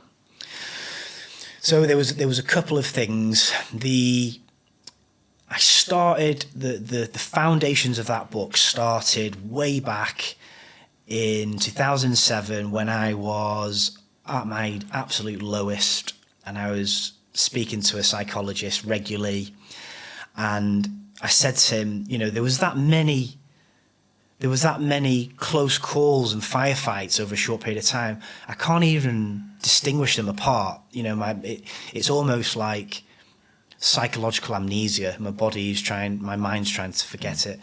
And he said, as part of therapy, I want you to go home and I want you to, in chronological order, write down everything you can remember. Don't worry about storytelling. Don't worry about grammar. If you make mistakes, it doesn't matter. Just get it on paper. And what I learned was that writing is actually quite therapeutic. And I'm a big advocate for and not just a veteran, anyone that is more self-aware of their mental health to journal or write. It doesn't have to be good, because it's a way of organising your thoughts. And the more that I wrote, the more that I realised, I forgot about that. And, it's not all bad. We had some great times as well. And so I had the foundations of a book, but it was never meant to be a book. And it sat on a hard drive for nearly 10 years. And then a couple of key events happened. So I lost 2 good friends to suicide. And going back to when I said to you about me pissing blood and the skin cancer, I was diagnosed with a incurable kidney disease. So I had a couple of surgeries. They got rid of the cancer. I was very, very, very lucky. But I then had this incurable kidney disease. So I knew at some point in my life I was going to have organ failure, but I didn't know when. And they said to me, we don't know what causes this disease. We don't know if you've, it's very bizarre that it was about two to a couple of weeks after me getting back that I started pissing blood. And the conditions we were living in there in that compound were horrific. We were washing in the same river where you'd find bodies floating. It's horrific. So the renal consultant said, at some point in your life, your kidneys will deteriorate and they'll fail. Anyway, I had the best part of a decade doing the work that I absolutely loved, working in close protection. There was undercover work, there was bodyguarding type stuff. And all that I'd do is a couple of times a year, I'd go to the hospital, they'd take some bloods, they might take a kidney biopsy, and they'd monitor the deterioration. And then in 2016, just not long after I'd got back from Mosul, over the period of a couple of weeks, my kidneys failed.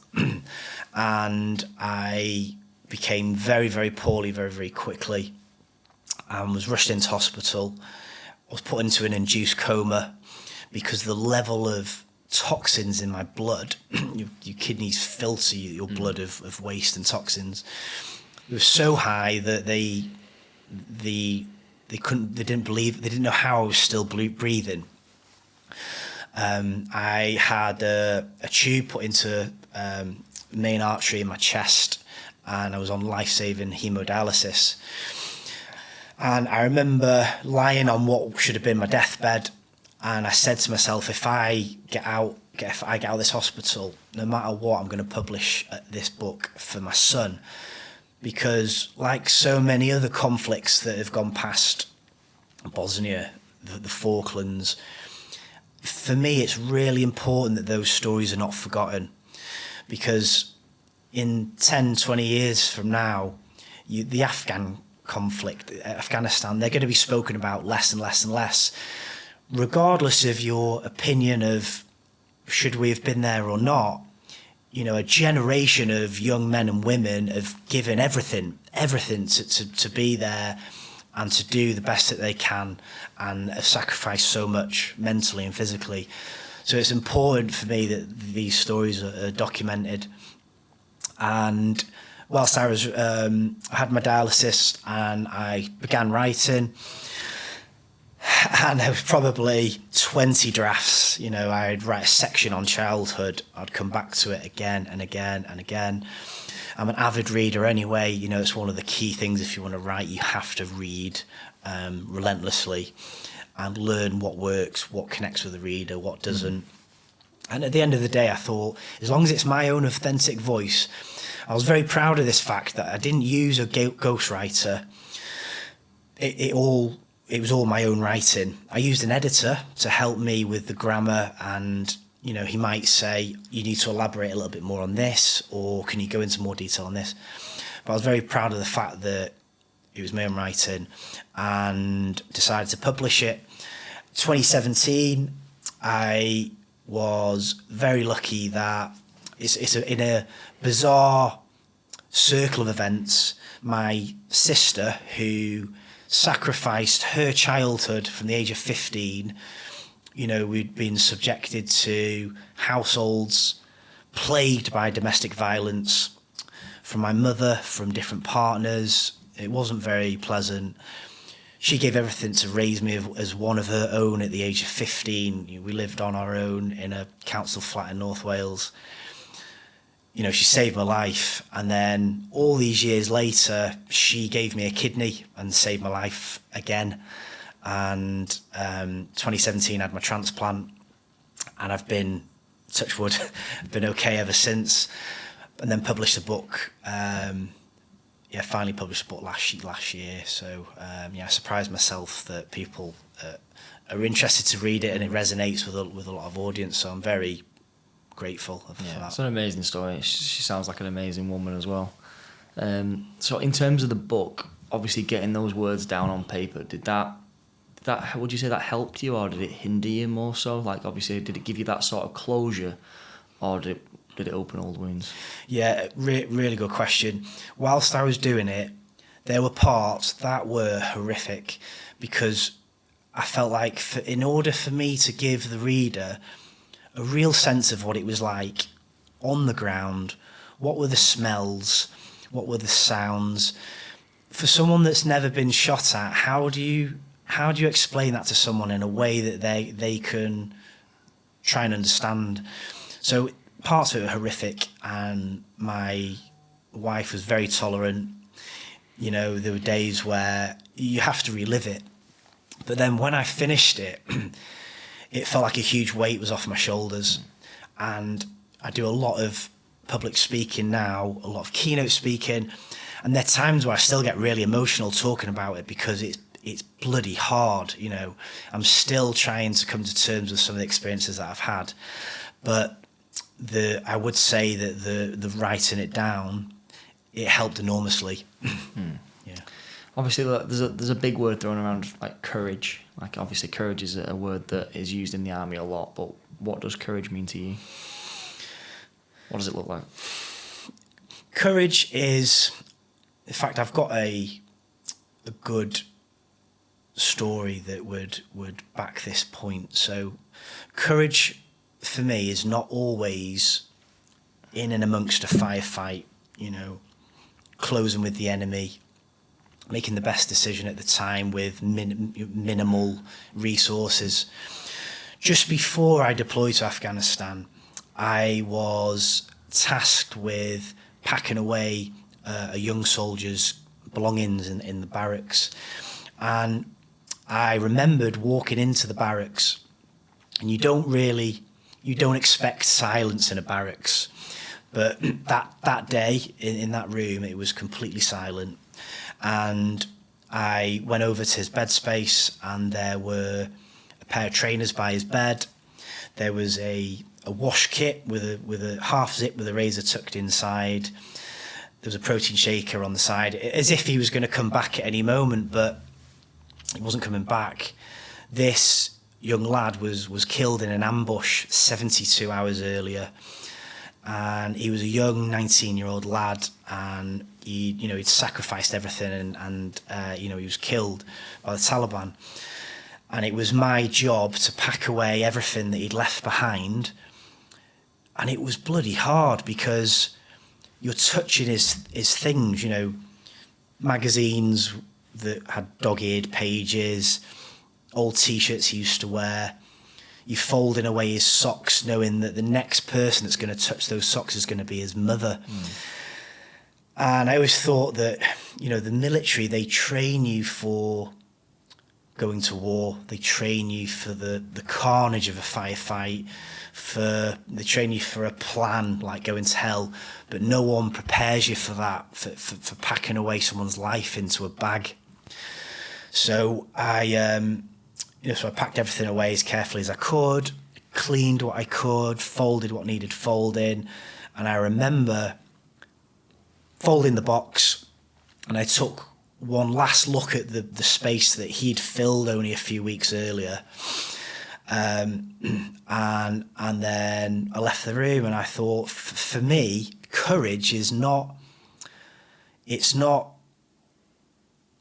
a firefight, it's not heroics.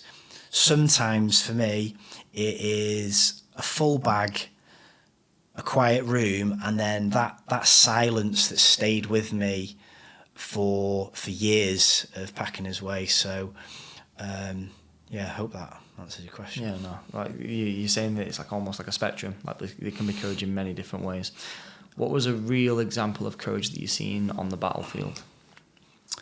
A real example of courage, the best example that springs to mind was a firefight I was involved with that resulted in Brian Budd, Victoria Cross, being killed. And it was another patrol to flush out the Taliban. And he identified, his section came under fire from the Taliban. He identified the firing point, and they were pinned down. He took it amongst himself to run forward through, I suppose they're like cornfields, so there's no your vision is completely obscured. You can't see more than 10 feet above you. He went forward and assaulted a firing position by himself. In the initial firefight, 3 of his section's only 6 people, 3 of them were shot and they were pinned down. He got up and he stormed the position by himself in order to allow his injured soldiers to be evacuated, and he did it by himself. And I was in a position where we were giving the platoon suppressive fire. We were trying to support them. I heard the command on the radio that he was missing in action, which is the worst thing to hear on a radio, that someone is missing. And then moments later, I saw him coming out of where that firefight had taken place on the back of a trailer, and he'd been killed, and he was found surrounded by dead Taliban fighters that he'd assaulted and killed himself, and was killed himself as a result of that. And because of that, he was awarded the Victoria Cross, so the highest accolade of bravery in the British Army. That was probably one of the single most significant acts of bravery that I witnessed, and was a privilege to serve alongside someone like that. What level of fear do you think he's going through in that moment?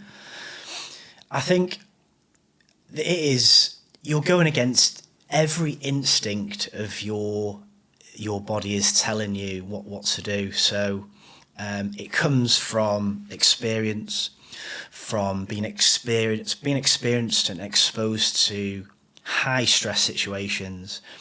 And ultimately, I think he's done it because he's in charge of his men, of his soldiers, and he's done it to protect them. So, and I think it takes a special type of person to sacrifice yourself, to put yourself in that sort of danger, knowing that there's a good chance that you're not going to come out of it. And there's lots of examples of it throughout history of people, sacrificing themselves for their friends. And I think it's important that those stories are remembered. That regardless of where you stand on the reasons behind a conflict, those single acts of bravery and courage are, they're extraordinary. If you could go back or offer a piece of advice to your 16-year-old self, or anyone who's thinking about joining the military, what kind of things would you give them as pieces of advice?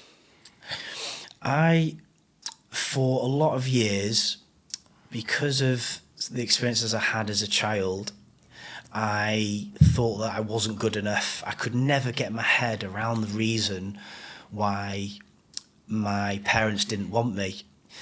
As a toddler, I thought, is there something that I've done wrong? I could never get used to going to school, and I didn't understand why I was the only person at school that didn't have any parents. And I was quite embarrassed that my sister was bringing me up, and we didn't have an awful lot. So I think it would be that to forgive myself and realise that it's not my fault. There's a lot of studies.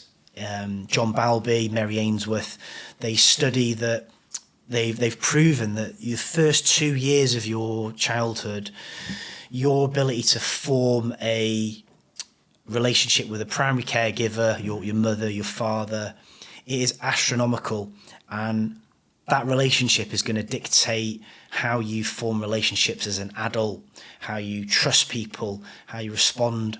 So I would say to forgive myself, and that I am good enough. And to anybody else that's 16, I'd say that just don't be afraid of taking risks. 16 years old, joining arguably the toughest selection outside of Special Forces.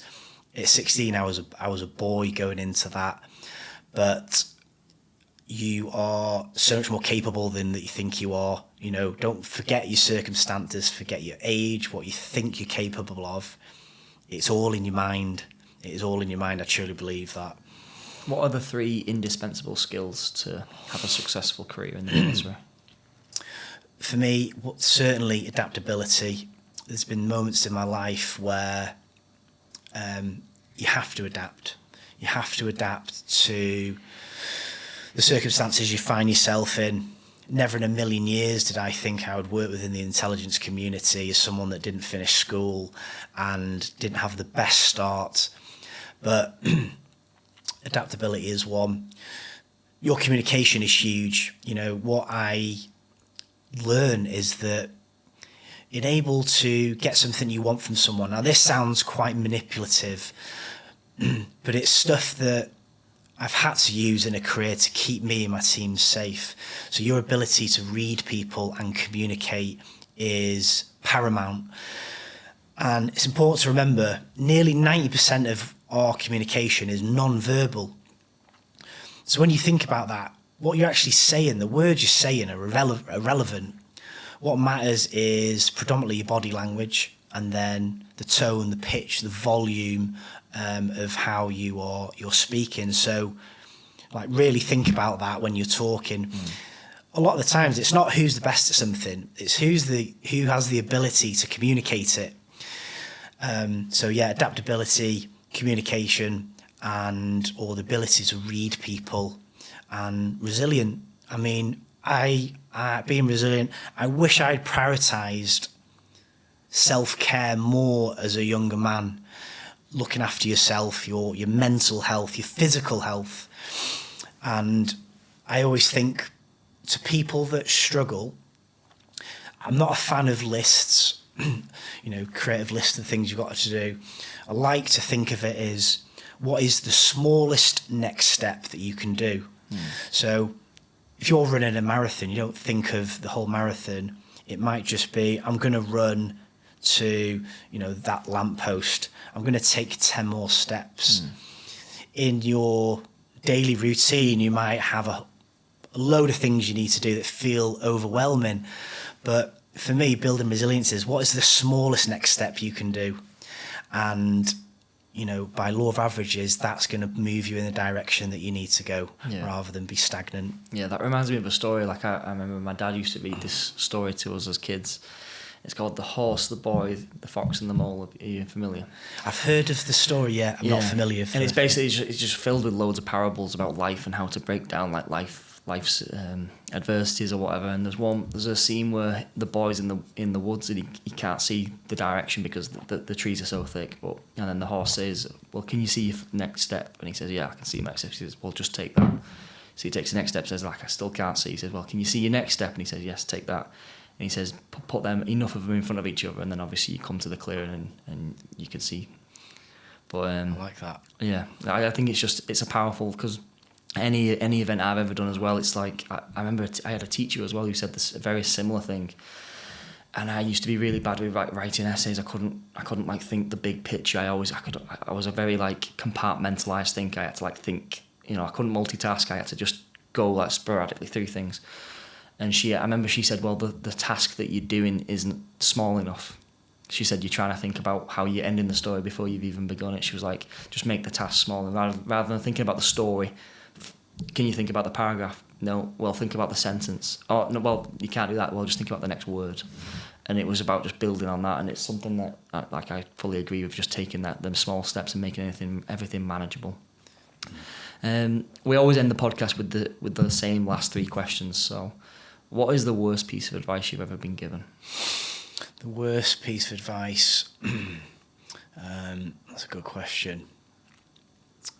The worst piece of advice would be, I suppose it wasn't advice in a sense of verbally, but going back to my childhood, the feeling that I was never going to amount to anything and that I wasn't good enough, and those kind of thoughts and ideas are completely self-destructive. They're not going to serve you in any way, shape or form.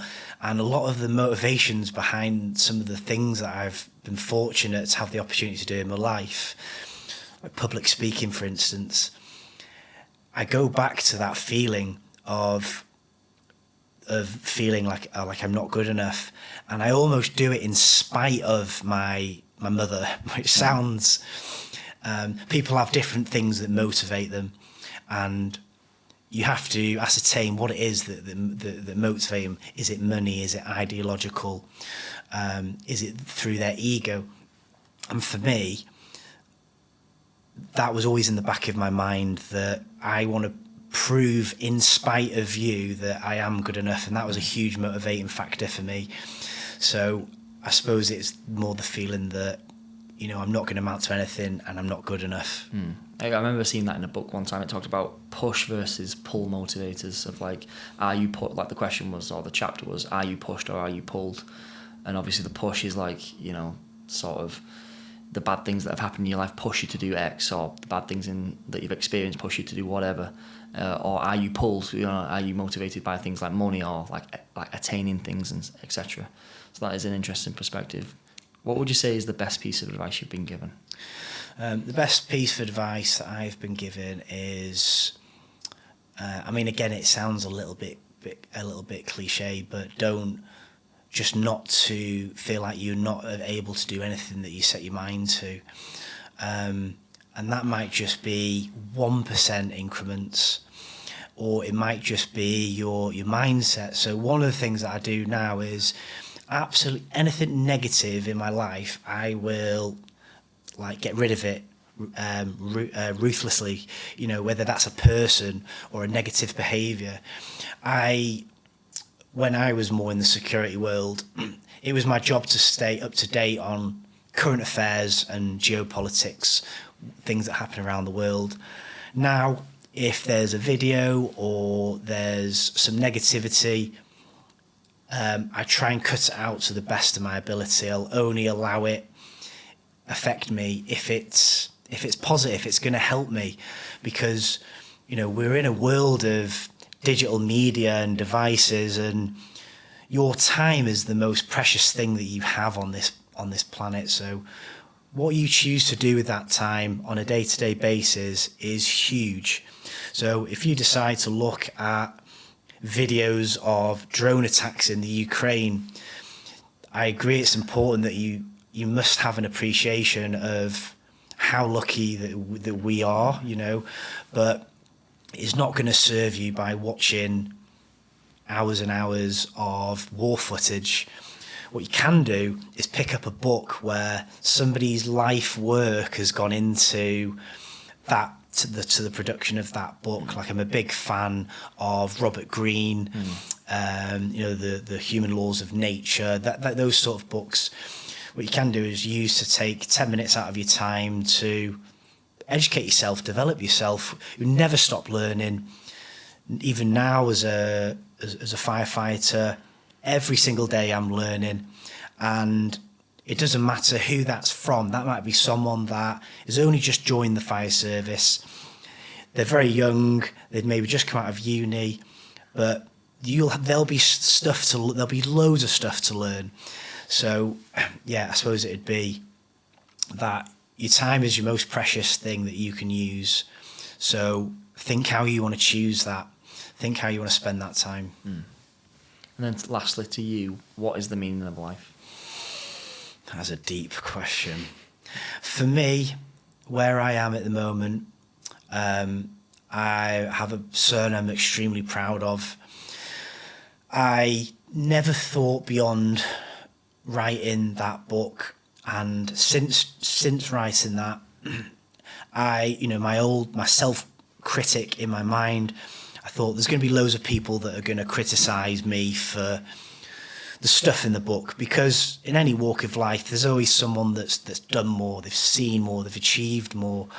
But I didn't care about that. And what surprised me was that there were people that I had so much respect for as a soldier I had not spoken to for years and years, and they've contacted me and they've said, do you know what? Some of the stories in that book, they've resonated so much. Oh, and by the way, I had these experiences as well. So for me, as long as I have got left, I will keep banging the drum in terms of mental health, not just veteran mental health, emergency services, anybody. Mental health doesn't discriminate. It doesn't care who you are. It doesn't care about your accolades or the job that you have. It affects everybody in some way. So as much as I can, I will try and leave a positive impression on that narrative, on that platform. Brilliant. And then what's next for you, and where can people find you?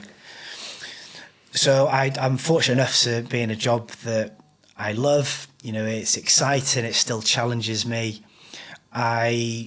Since the book, I've started doing more public speaking, which I really enjoy. I really enjoy speaking to audiences. So my aim and my hope is another book will be coming out next year, completely different to the first one. And I plan to hopefully reach bigger audiences, more widespread, and just be given the opportunity to talk about my experiences and hopefully help other veterans. I'm involved in a number of charities that help veterans, and there is so much support out there, which is really good to see. There's always more that can be done, but I'm always available for anybody that is struggling, because I've been there myself. I know how catastrophic it is. So I'll continue to do that as long as people will listen to me and give me a platform. Perfect. And what platform can people find you on? Mostly I'm on Instagram, Beyond the Drop Zone. There I have a TikTok platform. There's a Facebook page. I'm in the process of starting up a LinkedIn, mostly Beyond the Drop Zone. There's a website, Beyond the Drop Zone. You can buy the book on there. You can buy merchandise on there.